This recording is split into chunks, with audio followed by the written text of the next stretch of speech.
dispute that. You do not screen refugees for anything other than what threats they might make to the United States. Isn't that correct? They are screened for medical issues as well. So I just want to discuss this a little bit. And so I think the American people and all of us need to think about it as we go forward with a rational immigration policy. Do you take into consideration the applicants' proficiency or lack of it in English, or even their literacy with regard to the country from which they come? Our decisions to bring in refugees are based on their vulnerabilities.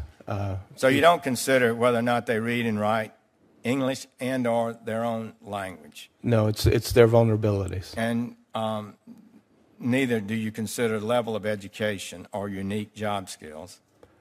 No, but I have to say that we receive many refugees with a high level of education, particularly from the Middle East. What about, do you make any inquiry about practices that we reject in the United States, like female genital mutilation?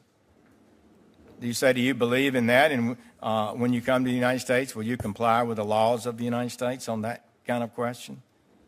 On all questions, we make it clear to refugees that we're a nation of laws and that they need to comply with our laws.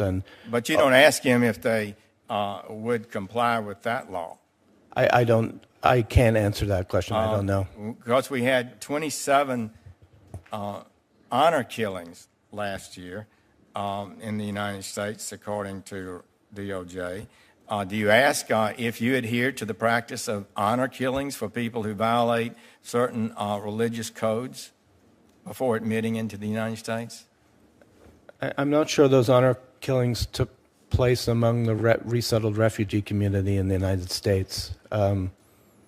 We make it clear, and we have a cultural orientation program which orients refugees, applicants to would-be refugees. But if you have evidence that they, do you make any inquiry to determine if there's any evidence that they adhere to a group that has those kind of views, like honor killings, and whether or not they would give that up if they admitted to the United States? Senator, I've seen no evidence to show that refugee communities are bringing these values into the United States. Well, what I see is that they're becoming good American citizens, members of the military, members of our police, people with U.S. American values. That's what I see when I visit refugee populations in the U.S. Well, if they are illiterate in their home country, they're not likely to be a police officer the next week in the United States, are they?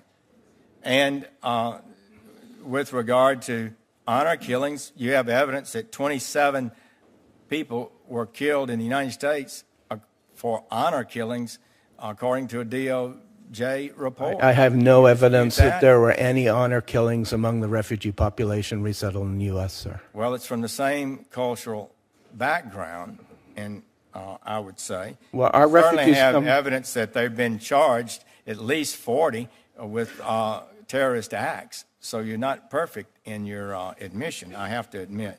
So, Mr. Chairman, my time's up. I'm sorry. I am